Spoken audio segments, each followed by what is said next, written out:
మరి కాంగ్రెస్ వచ్చి ఏడాది అర్థమా మరి ఏం మాయరోగం వచ్చే ఏం బీమారు వచ్చే ఏమేమి చెప్పిరి ఎన్నెన్ని చెప్పిరి మీకు కావాల్సింది ఇదే కదా చెప్తా ఇక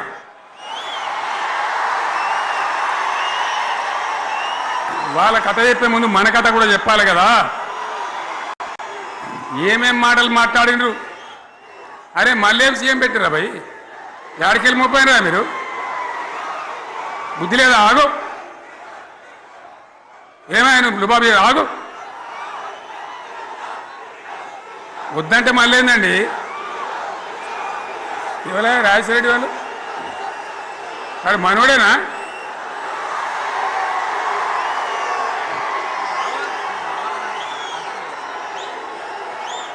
ఎన్ని మాటలు చెప్పిరి వరుస బట్టి గోల్మాల్ దింపుట్ల కాంగ్రెస్ను మించిన వాళ్ళు లేడు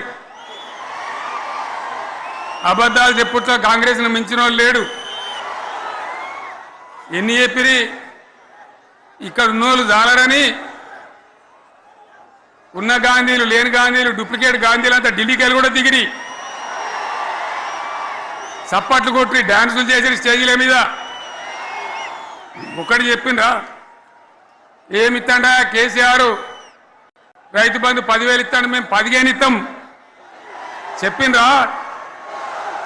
చెప్పిండ్రా లేదా చెప్పిండ్రా ఇచ్చుడు కాదు చెప్పిండ్రా 10,000కు 15,000 ఇస్తామని అన్నారా కేసీఆర్ పెన్షన్లు 2,000 ఇస్తాడు మేము 4,000 ఇస్తాం చెప్పిండ్రా ఇంకేం చెప్పిండ్రు కేసీఆర్ ఇంత ఇద్దరుంటే ఒక్కరికే ఇస్తాడు మేము ముసలోనికి ఇద్దరికి ఇస్తాం చెప్పిండ్రా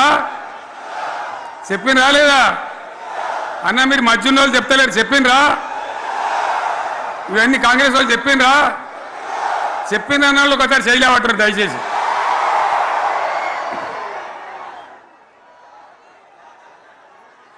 దివ్యాంగులకు కేసీఆర్ 4,000 ఇస్తాడు పెన్షను మేము 6,000 ఇస్తామండి అన్నారా ఇక చదువుకునే ఆడిపోరగాళ్ళకు స్కూటీలు కొనిస్తామండ్రి కొనిచ్చారా అన్నారైతే అన్నారు కదా విద్యార్థులకేమో విద్యా కార్డు ఇస్తామండ్రి 5 లక్షల గ్యారంటీ కార్డు బ్యాంక్ కార్డు ఇస్తామండ్రి ఇట్లా ఎన్ని మాటలు చెప్పాను ఇక ఉరుకురి ఒకరినికోడు ఉరుకురి 2 లక్షల లోన్ తెచ్చుకొని డిసెంబర్ 9 నాడే కథం ఒక కలంపోటుతోనే కథం అన్నరా మరి చేసిండ్రా చెయ్యలే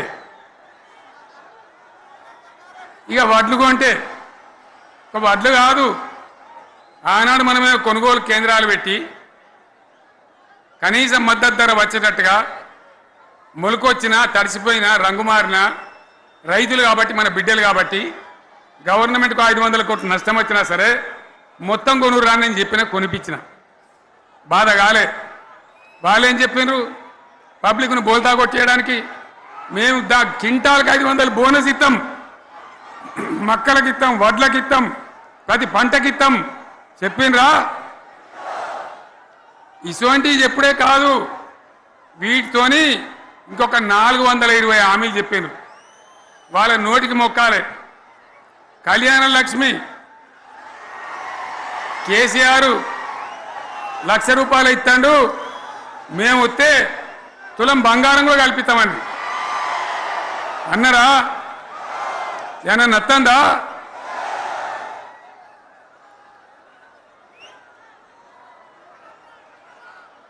ఇక హామీలు ఇచ్చుడు కాదు పెద్ద పెద్ద బుక్కులు వంచి ఊరూరికి పంచారు ఇక సిగ్గులేక ఊళ్ళ పంట తిరిగి బాండ్ పేపర్లు రాసిచ్చారు బాండ్ పేపర్లు ఇంటింటికి తిరిగిండ్రు చెప్పిండ్రా చాలా మంది అడిగిండ్రు మరి మీరు అడ్డగోలు చెప్తున్నారు అడ్డం పొడుగు చెప్తున్నారు ఎటువంటి అడ్డ చెప్తున్నారు యాడికెళ్ళి ఇస్తారా భయ అని అడిగిండ్రు పేపర్ వాళ్ళు అడిగిండ్రు ఇప్పుడు ఆర్థిక మంత్రి ఉన్నాయన టీవీలలో చెప్పిండు ఆయన ఇస్తాం, చేసి చూపిస్తాం. మాది పేద పార్టీ, 120 ఏళ్ళ అనుభవం ఉన్న పార్టీ, మమ్మల్ని మించిన సిపాయిలు లేరు అని ఒకటి జబ్బలు తెరిచే, ఒకటి మెడలు తెరిచే డైలాగులు కొట్టి మేము ఇచ్చేస్తామన్నారు. ఇచ్చిండ్రా? ఇయ్యలే. రుణమాఫీ చేయలే. మధ్యలో పార్లమెంట్ ఎలక్షన్లు వచ్చినాయి. అప్పుడు నాకు కాలు ఇరిగింది. మెంటుకుంటున్నాం, మళ్ళీ నేను బయలుదేరిన. ఆ దెబ్బకి ఏం చేసిండ్రు? తెలంగాణలో ఎన్ని దేవుళ్ళు ఉన్నాయో అన్ని దేవుళ్ళ మీద ఒట్లు పెట్టుకున్నారు. పెట్టిండ్రా? బహిరంగ సభలలో ఆడిడ కూడా కాదు. ఇన్ని మాటలు చెప్పి ప్రజల్ని ఏమార్చింది. ఒక ఉచిత బస్ అని పెడితే అది జుట్లు పట్టుకొని కొట్టుకుంటానికి మనకత్తాను తప్ప ఏమనికి ఉపయోగపడ్డది లేదు. ఆ మహిళలే అంటారు మాకు ఎందుక ఉచిత బస్ దరిద్రం, మాకు అవసరమే లేదు అంటారు. అటువంటి ఒక్క పథకం పెట్టి ఇక ఇప్పుడు మళ్ళీ పెద్ద నోరు పెట్టుకొని వాళ్ళే మాట్లాడతారు. అంటే అంటే మాట్లాడతారు, అబద్ధాలు చెప్తారు. మాట్లాడితే బీఆర్ఎస్ వాళ్ళ మీద నింద, మాట్లాడితే కేసీఆర్ మీద నింద. ఇది ఒక అలవాటు చేసుకొని ఎవరికి నోరుంటే వాంతే లెక్క అనే పద్ధతిలో అడ్డమైన మాటలు మాట్లాడుతూ చాలా ఘోరంగా మోసం చేస్తూ ఉన్నారు. ఎట్లున్నదంటే కాంగ్రెస్ వాళ్ళు చెప్పింది చాలా సిపాయిలం, మా అంత సిపాయి లేడంటే జనం నమ్మితిమి, ఆశపడ్డాం కదా, నమ్మి బోల్తా పడ్డాం కదా, గల్లంత అయినాం కదా. ఒక ఊళ్ళే మొలక నాట్లేసే టైం వస్తే అలుకుడు చేస్తాను, బట్టలు అలుకుతాను. మొలకకు అలుకుడు చేస్తాం కదా, తుకాలు పోయేమా పెద్ద మొగోడని కొన్ని పిలిచిరట. మొగోడని మొలకలుస్తానికి పిలిస్తే ఎలక పిల్లని చూసి ఎలంకర పడ్డాడు. ఇక మా అంత సిపాయిలు లేరు, మేము తెచ్చే ఇస్తాం, 6 సందమామలు పెడతాం, 7 సూర్యులు పెడతాం అని నమ్మబలికి ప్రజలను దగా చేసి మంచిగున్న తెలంగాణ నాగం పట్టించి ఓట్లు వేయించుకొని ప్రజలను మోసం చేసిండ్రు, దగా చేసిండ్రు. ఈ మాట నిజం, మీ అందరికి తెలుసు. ఇవాళ ఏం మాట్లాడతారు? మమ్మల్ని ఎవరు నమ్ముతలేడు, మాకు అప్పు ఉడతలేదు, యాడికెళ్ళి తెచ్చేయాలి అని ఇప్పుడు మాట్లాడుతున్నాం. అప్పుడేమో మాకు అపారమైన అనుభవం ఉంది, మేము చేస్తామన్నారు. ఒక్క మాట చెప్తున్నా మిత్రులారా, ఇక్కడ నోళ్ళం మనమే కాదు, నా ప్రసంగం టీవీలలో వినేటువంటి కోటాను కోట్ల మందికి కూడా నేను మనవి చేస్తా ఉన్నా. ఇంత మోసం ఉంటుందా? ఇంత దగా ఉంటుందా? ఓట్లయితే రాని అవతల పడదామని ముచ్చట్నా? ఎంతవరకు ఇది కరెక్టు? తెలంగాణ ఎంత మంచిగా పోయేది, ఇప్పుడు బొందలు పడగొట్టినరా? ఎంత ఘోరమైనటువంటి ఫలితం మనం చూస్తున్నాం. ఇవాళ ఏం జరుగుతూ ఉంది? మళ్ళీ అన్ని మోపైనాయి. ఇక దుకాణం పెడతామన్నారు, లొల్లు పెట్టిండ్రు, బొబ్బ పెట్టిండ్రు. ఇక ఓట్లయినాక ఎత్తాడు, తవ్వడు, మోయాడు. బాయి పడతాం జోరుగా చెప్తే 6 నెలల ఏమయ్యారంటే ఇక ఆయనతో రేపు అవుతుంది, ఎల్లుండి అవుతుంది, సంక్రాంతికి అవుతుంది, దీపావళికి అవుతుంది, మార్చి 31కి అవుతుంది. మార్చి 31 లేదు, మన్ను లేదు, ఏది కూడా చేసింది లేదు. మొత్తం ఆర్థిక పరిస్థితిని దెబ్బతీసింది. తెలివి తక్కువ పనితోని, అవివేకం వల్ల, అజ్ఞానం వల్ల పరిపాలన చేయరాక సర్వనాశనం చేసింది. రాష్ట్ర ఆర్థిక పరిస్థితి ఎంత మంచిగా ఉండే, ఎంత బాగా పోతా ఉండే. మేము కష్టపడి కడుపు కట్టుకొని నోరు కట్టుకొని సంవత్సరానికి 10 నుంచి 15 వేల కోట్ల ఆదాయం పెంచినాం. అనేక రివ్యూ మీటింగులు చేసినాం. ఎంత బాగా తీసుకొని పోయినాం, తెలంగాణను ఎట్లా తయారు చేసినాం, ఆ విధంగా తీసుకొని పోయినాం. ఇవాళ ఒక్క మాట మీరు అందరూ ఆలోచన చేయాలి. ఇక్కడ ఉన్న వాళ్ళు కానీ నా మనసు బాధ అవుతుంది, నా మనసు కాలుతుంది, ఇబ్బంది అవుతుంది. నా కళ్ళ ముందటనే తెలంగాణ ఇట్లా కావడం నాకు దుఃఖం కలిగిస్తూ ఉంది. నేను ఆవేదనతో చెప్తున్నా ఈ మాట. ఒక్క మాట మీరు అందరూ ఆలోచన చేయండి. తెలంగాణలో భూముల ధరలు ఎట్లుండే? కేసీఆర్ ముఖ్యమంత్రి ఉన్నప్పుడు, బీఆర్ఎస్ రాజ్యం చేసినప్పుడు భూముల ధరలు ఎట్లుండే? ఆనాడు కొనేటోళ్ళు ఎక్కువ ఉండిరి, అమ్మేటోళ్ళు తక్కువ ఉండిరి. ఇవాళ ఆపదకి అమ్ముకుందామంటే భూములు కొనేటోడు ఉన్నాడా? అడుగుతున్నా భూముల ధరలు ఎక్కడికి పోయినాయి? ఎవరికన్నా 5 ఎకరాలు డాంబర్ రోడ్డు పక్కకుంటే నేను 5 కోట్ల మనిషిని, నేను కోటీశ్వరుని ధైర్యంలో రైతులు ఉండరు. ఇవాళ అడిగేటోడు ఉన్నాడా? ఉన్నదా? ఒక్కటే ఏడాదిలో గింత గల్లంత అవుతుందా? కేసీఆర్ పక్కకు పోగానే ఇంత ఆగమవుతుందా? ఇంకో మాట నేను అడుగుతా ఉన్నా, కరెంటును 35 ఏళ్ళు బాధపడ్డాం. నా బావి కాడ కూడా మోటార్లు కాలిని. బీఆర్ఎస్ వచ్చినాక నేను ముఖ్యమంత్రి అయినాక ఒక్కటే ఏడాది బావులా దాన్ని చక్కగా చేసి 24 గంటల కరెంట్ ఇయ్యలే, నడవలే. రెప్పపాటు కూడా కరెంటు పోకుండా 24 గంటల కరెంటు తేలేదా? మరి మా అంత సిపాయి లేరంటే కేసీఆర్ మంచిగా ఇచ్చిన కరెంటు మీకెందుకు ఇయ్యే శాతం అయితే లేదు అని చెప్పి నేను అడుగుతా ఉన్నా. తెలంగాణ ప్రజల పక్షాన్ని అడుగుతా ఉన్నా. ఎందుకు ఇలా ప్రజల గోస ఉంచుకుంటా ఉన్నారు? మళ్ళా మోటార్లు కాలుతున్నాయి, ట్రాన్స్ఫార్మర్లు కాలుతున్నాయి, లంచాలు పెరుగుతున్నాయి. అది శాతం అయితే లేదా? మళ్ళీ ఇలా తెలంగాణ పోవన్నా మోటార్ పెట్టడానికి? ఏం దౌర్భాగ్యం ఇది! ఎటువంటి శని నెత్తి మీద పెట్టుకున్నాం మనం. మీరందరూ ఆలోచన చేయాలి. భూముల ధరలు పోయినాయి, కరెంట్ ఎక్కడ ఎవడెత్తుకపోయా? మిషన్ భగీరథ అసెంబ్లీలో నిలబడి ఛాలెంజ్ చేసిన నేను. 5 ఏళ్ల లోపల ప్రతి ఇంట్లో నల్లా పెట్టి నీళ్ళేయకపోతే మళ్ళా ఎలక్షన్ల పార్టీ మేము నిలవడం, ఓట్లు అడగము అని చెప్పిన నేను. ఎవడు చెప్పాలి? దమ్మున్నోడే చెప్పాలి. చేసి చూపించినాం, నడిపించినాం, ప్రతి ఇంట్లో నల్లా పెట్టినాం. కృష్ణా గోదావరి నీళ్లు తెచ్చి ప్రతి ఇంటి ముందర దుంకిచ్చినాం. అది మీరందరూ దానికి సాక్ష్యం. ఇలాగా మంచినీళ్ళు కట్నే ఇల్లు పెట్టిన పోయి ఉన్న పథకం కేసీఆర్ హయాంలోనే అయిపోయింది. ఇంకా మంచినీళ్ళు కూడా ఇయ్యే శాతం అయితే లేదా? మేము ఇంత సిపాయిలం అంత సిపాయిలం అని ఎగిరెగిరి దుంకితే మాట్లాడితే మంచినీళ్ళు ఇచ్చే కూడా శాతం అయితే లేదా? మంచినీళ్ళు పోతాయి, కరెంటు పోతుంది, వడ్లు కొనే దిక్కు లేదు. వడ్లు కొంటాను రా, కళ్ళాల కాడ 15 రోజులు వడ్లు కొనే దిక్కు లేదు, అడిగే దిక్కు లేదు. సర్కారు కొనకపోతే దిక్కుమాలని దేవుడా అని ప్రైవేట్ మిల్లర్లకు అమ్ముకుంటున్నాం. మళ్ళీ అక్కడ దళారీలు, అక్కడ దోపిడీ, మళ్ళీ రైతాంగం దోపిడీకి గురవుతున్నది. మళ్ళీ 2014 కంటే ముందటి పరిస్థితులు వస్తూ ఉన్నాయి. ఆ విధంగా ఎందుకు జరుగుతూ ఉంది? ఇది ఎవరి అసమర్థత? కాంగ్రెస్ ప్రభుత్వం యొక్క అసమర్థత కాదా? ఈ కాంగ్రెస్ కాటేయడం కాదా?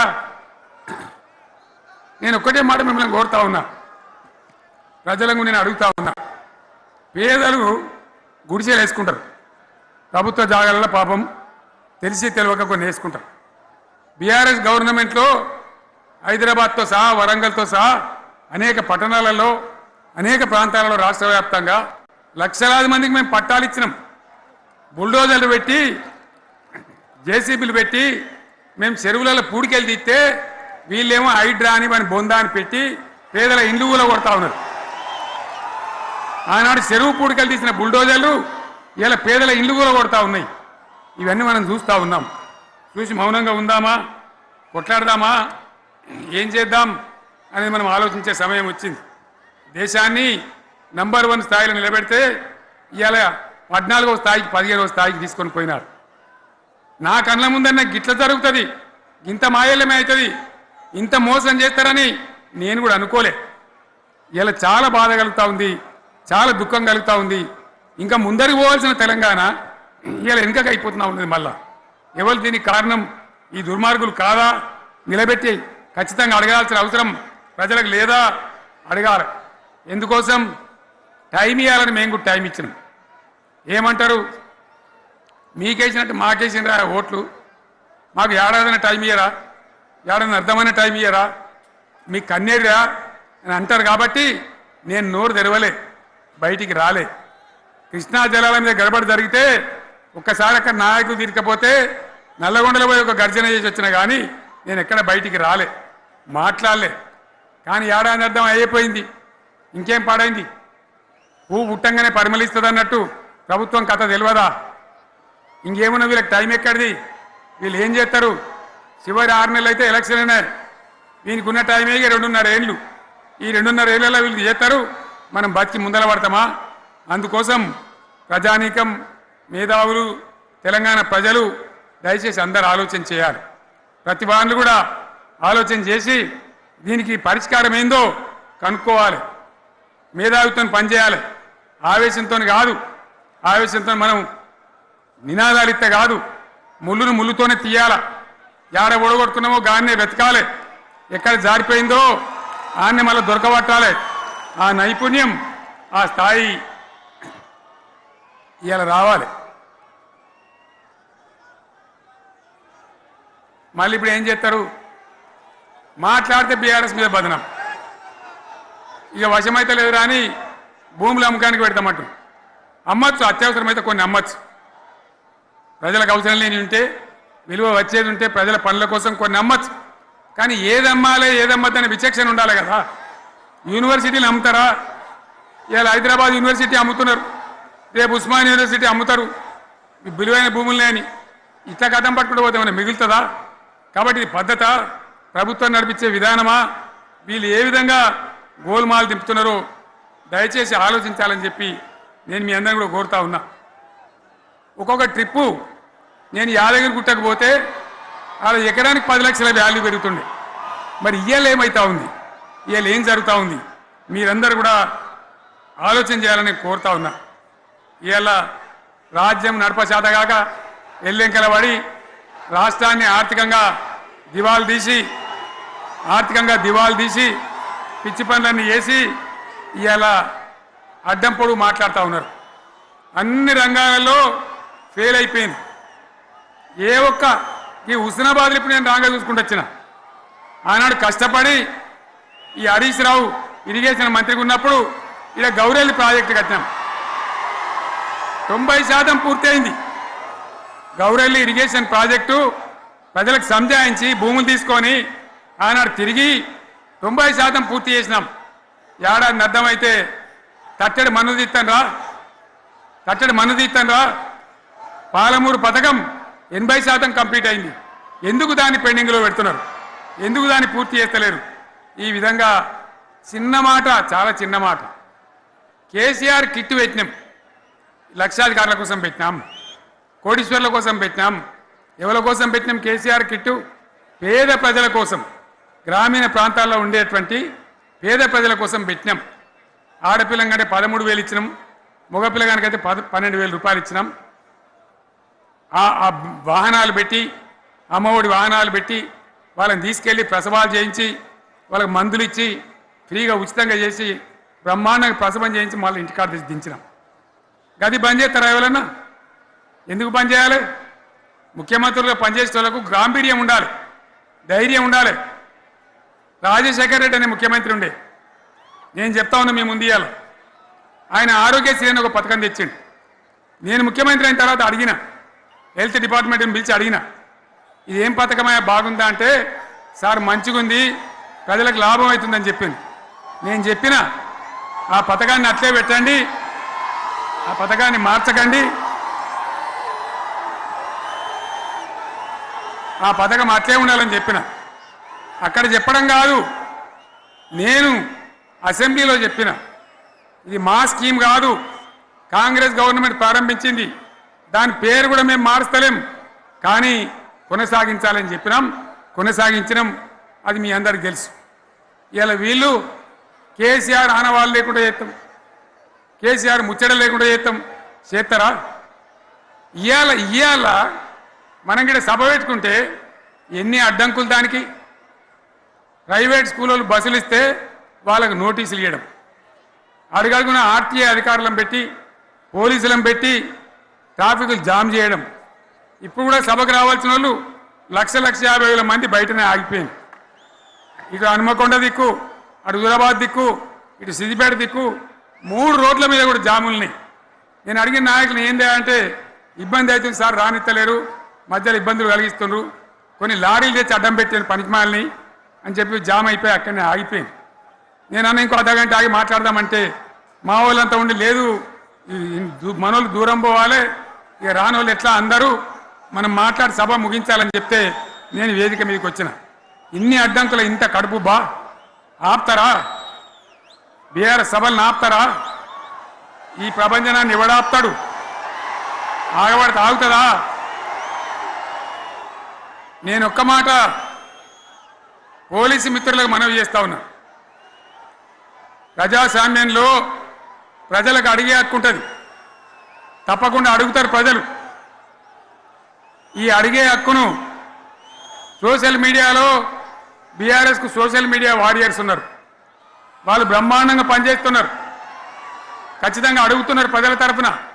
ఇంత అన్యాయం జరుగుతుంటే చూడలేక సోషల్ మీడియాలో పనిచేసే తెలంగాణ బిడ్డలు ఇది ఏమన్యాయమే ఎట్లా అని చెప్పి ప్రభుత్వాన్ని ప్రశ్నిస్తూ ఉన్నారు, ప్రజలకు మద్దతుగా నిలబడతా ఉన్నారు. వాళ్ళ మీద కేసులు, వాళ్ళని పట్టుకపోవడు. పోలీస్ సోదరులను నేను అడుగుతా ఉన్నా, మీరెందుకు దునుకులాడుతుండ్రే? మీకేమక్కడ వచ్చింది? మీకొక్కటి చెప్తున్నా నేను, గ్యారంటీగా పోలీసు మిత్రులారా, ఇవాళ పోయి రాత్రి మీ డైరీలలో రాసుకోండి, మీ డైరీలలో రాసి పెట్టుకోండి. 100కు 100% ఇలా తెలంగాణ చెలరేగిన పరిస్థితికి మళ్ళా వచ్చేది బీఆర్ఎస్ గవర్నమెంటే. అది ఎవడు కూడా ఆపలేడు. అది ఎవరి తరం కాదు, ఎవరి వశం కాదు. మీకు తెలియదా? మీరు పోలీసు ఉద్యోగాలు చేస్తున్నారు, మీరు చదువుకోలేదా? మీకు కూడా విజ్ఞానం ఉంది కదా? వీళ్ళు దొంగ వాగ్దానాలు చేయలేదా? ప్రజలను మోసం చేయలేదా? ప్రజాస్వామ్యంలో ప్రజలకు అడిగే హక్కు లేదా? మీరెందుకు కేసులు పెడుతున్నారు? నాకు అర్థం కాదు. మీరెందుకు దునుకులాడుతున్నారు? మీరెందుకు బలైతారు? రేపు మీకు రాజకీయాలు ఎందుకు? మీ డ్యూటీ మీరు చేయండి. మేము బీఆర్ఎస్ ఎప్పుడు శాసనాన్ని ఉల్లంఘించాం, చట్టాలను ఉల్లంఘించాం. అయినా నేను ఒక్క మాట మళ్ళీ చెప్తా ఉన్నా, మీకు ఆల్రెడీ చెప్తా ఉన్నారు పార్టీ నుంచి, ఎక్కడ ఎవరిని మీ మీద అన్యాయం కేసులు పెట్టినా మన టీఆర్ఎస్ లీగల్ సెల్ వీరులు ఉన్నారు, మీరు భయపడే అవసరం లేదు. న్యాయస్థానాలని అక్కడ పోరాటం చేద్దాం. మీకు అండగా కేసీఆర్ ఉంటాడు, బీఆర్ఎస్ ఉంటుంది, అందరం ఉంటాం. ఇక ఈడికెళ్ళి నేను కూడా ఊకోను, నేను బయలుదేరతా. యాందాకైనా మంచిదే. ఎవరెవరి సంగతి ఏందో, ఎవరైనా లెక్కేందో అన్ని కూడా లెక్కలు తీద్దామని మనవి చేస్తా ఉన్నా. ఈ రకంగా మనం ముందుకు పోవాలి. ఒక్క మాటలనే ఉన్నదా? ఇవాళ ఈ ప్రభుత్వం, ఈ కాంగ్రెస్ నయవంచక ప్రభుత్వం సంక్షేమంలో ఫెయిల్, మంచినీళ్ళలో ఫెయిల్, పొలాలకు నీళ్ళు ఇవ్వడంలో, సాగు నీళ్ళలో ఫెయిల్, కరెంటు సరఫరాలో ఫెయిల్, రైతు బంధులో ఫెయిల్, విత్తనాలు ఎరువులు సరఫరాలో ఫెయిలేనా? ధాన్యం కొనుగోళ్లలో ఫెయిల్, పల్లెలు పట్టణాల అభివృద్ధిలో ఫెయిల్, భూముల ధరలు పెంచడంలో ఫెయిల్. మరి దేంట్లో పాస్ అయిండు?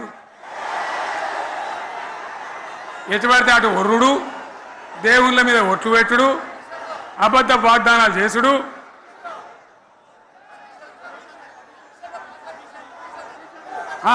కమిషన్ అట 20-30% కమిషన్లు తీసుకున్నాడు, సంచులు నింపుడు, సంచులు మోసుడు. అంతేనా?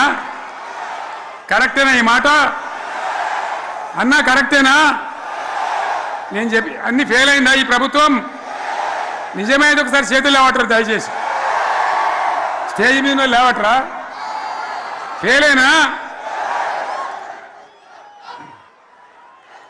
ఈ మాట 20%-30% కమిషన్లని నేను అంటలేను. ఎవరన్నారు? స్వయంగా ఆర్థిక మంత్రి ఛాంబర్కు పోయి 200 మంది కాంట్రాక్టర్లు వాళ్ళు లొల్లిపెట్టి మమ్మల్ని 20-30% కమిషన్ అడుగుతుండ్రు, ఇది ఏమన్యాయం అని చెప్పి సెక్రటేరియట్లో చెప్పిన మాట నేను చెప్తా ఉన్నా. ఈ విధంగా మాజీ సర్పంచులు పాపం వాళ్ళు పనిచేసిన మా బిల్లులు ఇవ్వమనంటే వాళ్ళ గోస ఉంచుకుంటా ఉన్నారు. వాళ్ళేం పాపం చేసిండ్రు? ఈ విధంగా ఘోరం. ఇంకా ఈ అందానికి ఏం మాట్లాడతారు? కేసీఆర్ నువ్వు రా అసెంబ్లీకి, నీ కాయగూరకుడు ముచ్చట్లు తింటానికా? పిల్లలు అడిగితేనే మీరు జవాబు చెప్తలేరు.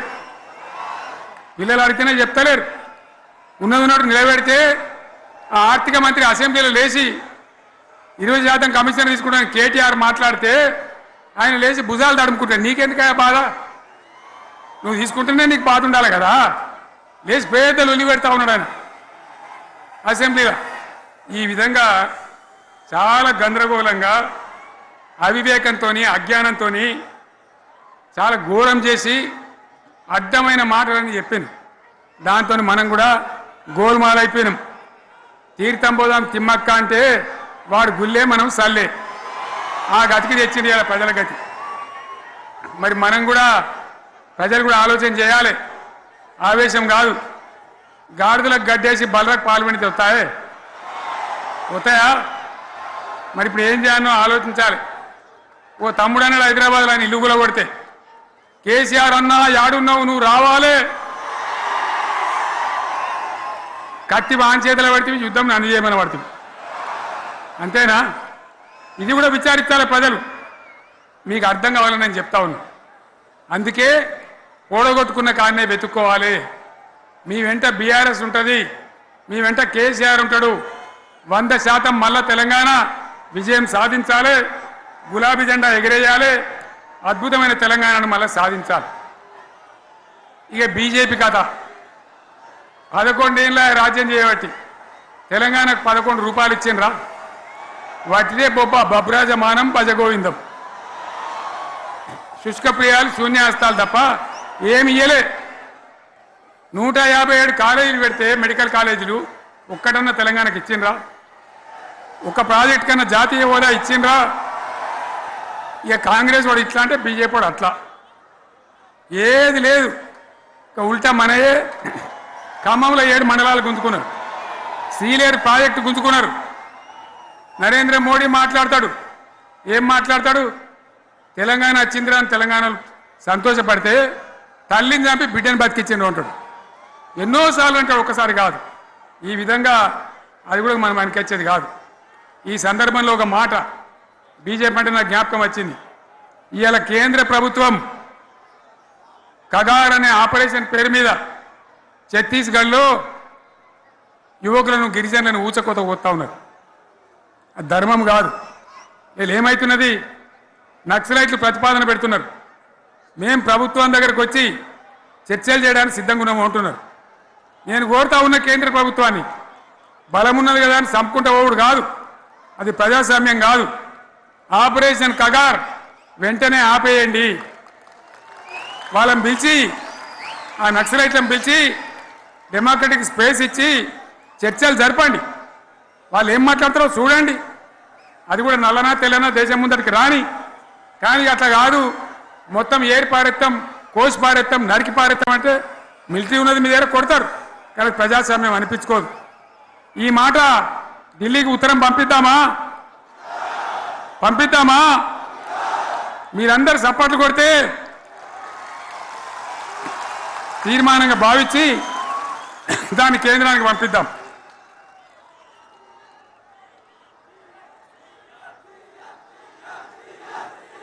ఇక్కడ 30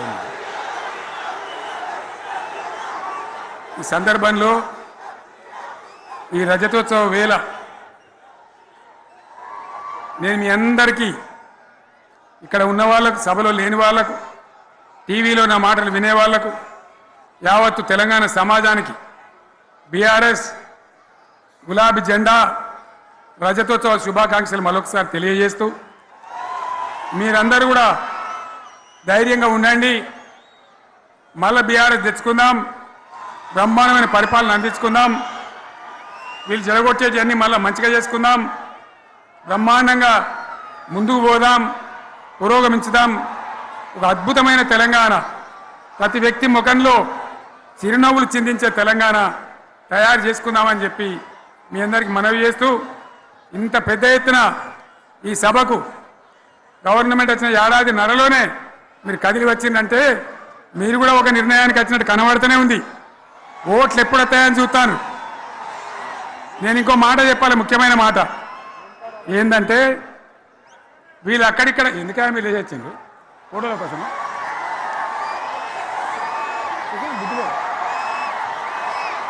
ఒక మాట చెప్పాలి, ఏంటిది?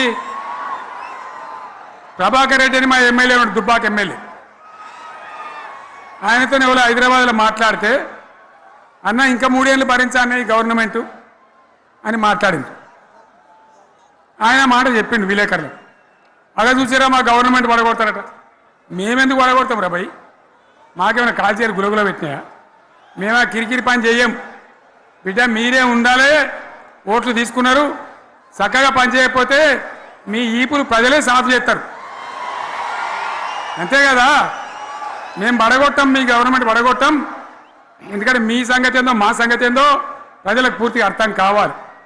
గులాబీ సైనికులకు నాకు ఒక్కటే మాట, మనం ఏనాడు మనం పుట్టిందే పదవులు త్యాగం చేసి పుట్టిందే రాష్ట్ర సాధన కోసం, స్వార్థం కోసం మనం పనిచేయలే.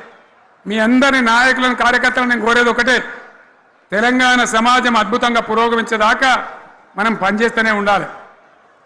గవర్నమెంట్లో ఉన్నా, ప్రతిపక్షంలో ఉన్నా ప్రజల పక్షాన ఉండాలి, ప్రజలకు అండగా ఉండాలి, ప్రజల సమస్యల మీద పోరాటం చేయాలి, వాళ్ళకు అండదండలుగా ఉంటూ పురోగమించాలి. అదే మన కర్తవ్యం. అందులోనే మనకు అన్ని పదవులు వస్తాయి. అది పెద్ద ఇష్యూ కాదు. ఎన్ని వేల మంది మనోళ్ళు ఎంత బ్రహ్మాండంగా ముందుకొచ్చారు. కాబట్టి మీరందరూ కూడా ఆ విధంగా రావాలి. లాస్ట్ మాట, ఈ సభ నిర్వహించినటువంటి మిత్రులు పోచంపల్లి శ్రీనివాసరెడ్డి గారికి, వినయ్ భాస్కర్ గారికి, పెద్ది సుదర్శన్ రెడ్డి గారికి, రవీంద్రరావు ఎమ్మెల్సీ గారికి, వారికి నేను ధన్యవాదాలు చెప్తా ఉన్నా. ఇక్కడ భూములు ఇచ్చి బ్రహ్మాండంగా ఆదరించిన ఈ ఎల్కతుర్తి చుట్టుపక్కల గ్రామాల ప్రజలకు కూడా, రైతులకు కూడా నేను ధన్యవాదాలు తెలియజేస్తా ఉన్నా.